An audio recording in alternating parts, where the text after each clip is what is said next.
Good morning. So what we're going to do is a video today about all possible questions we can be asked on coordinate geometry.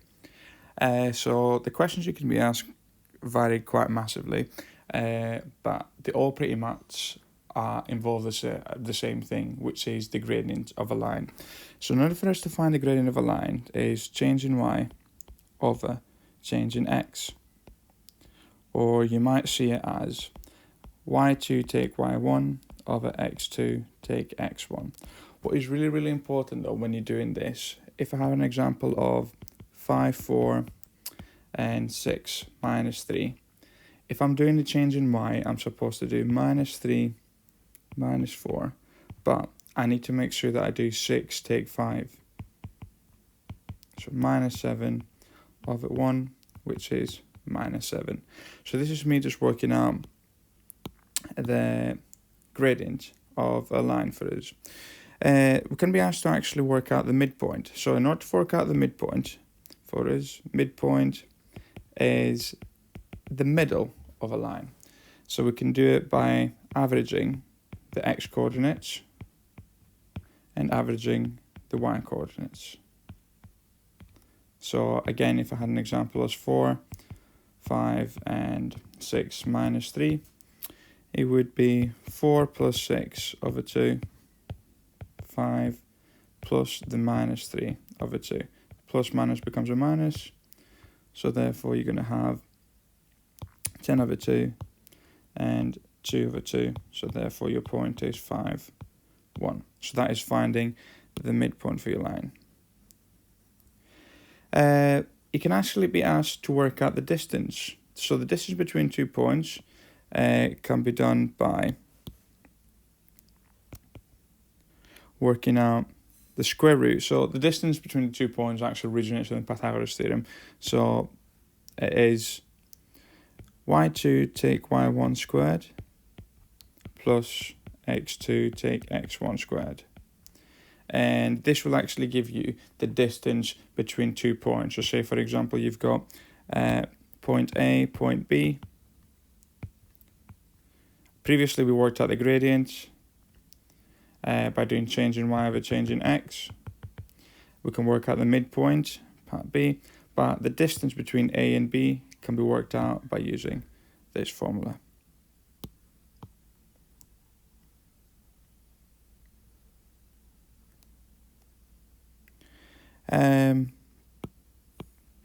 See this to get rid of this.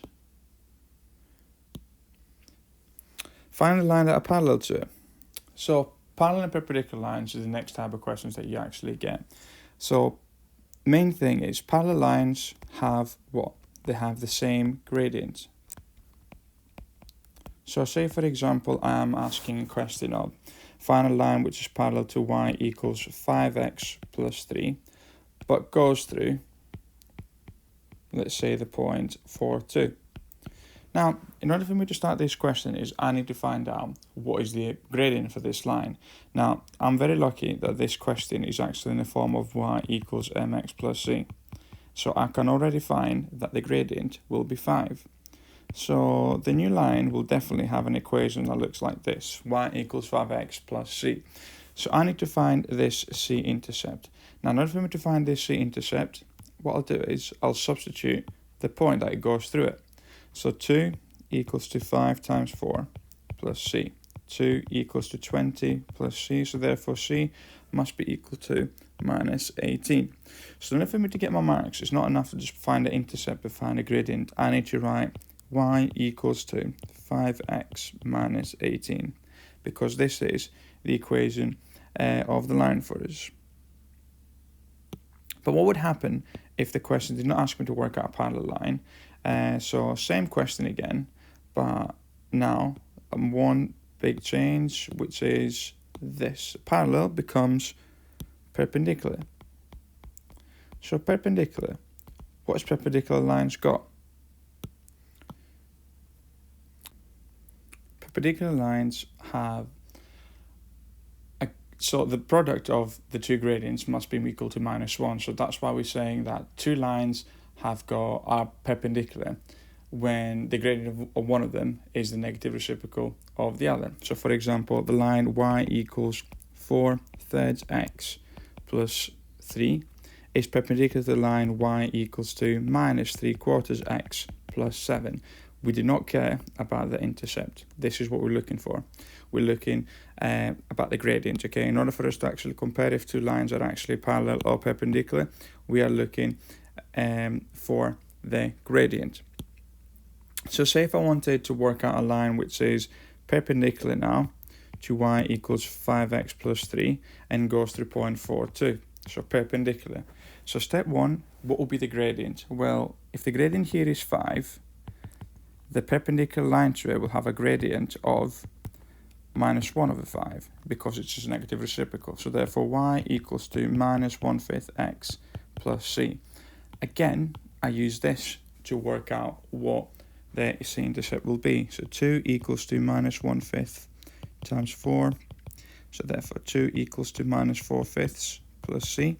Now if you're thinking what do I do here? Well, again, I need to get rid of that. So therefore 2 plus 4/5 equals to c.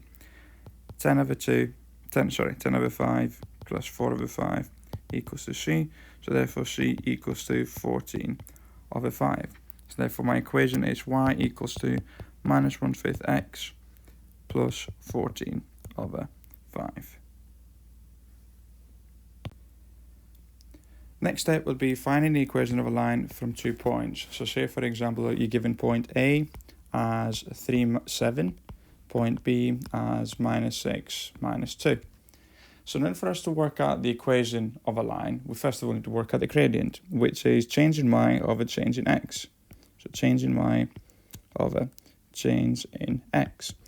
So I'll do minus 2 minus 7 over minus 6 minus 3. So I get minus 9 over minus 9, which gives us 1. So therefore y equals to 1x plus c. I still need to work out what my intercept will be. You pick whichever of the 2 points. So the line goes through both points, so both points actually satisfy the line. So therefore I'm going to pick the easiest one, which is A, because it's only got positive numbers. 7 equals to 1 times 3 plus c.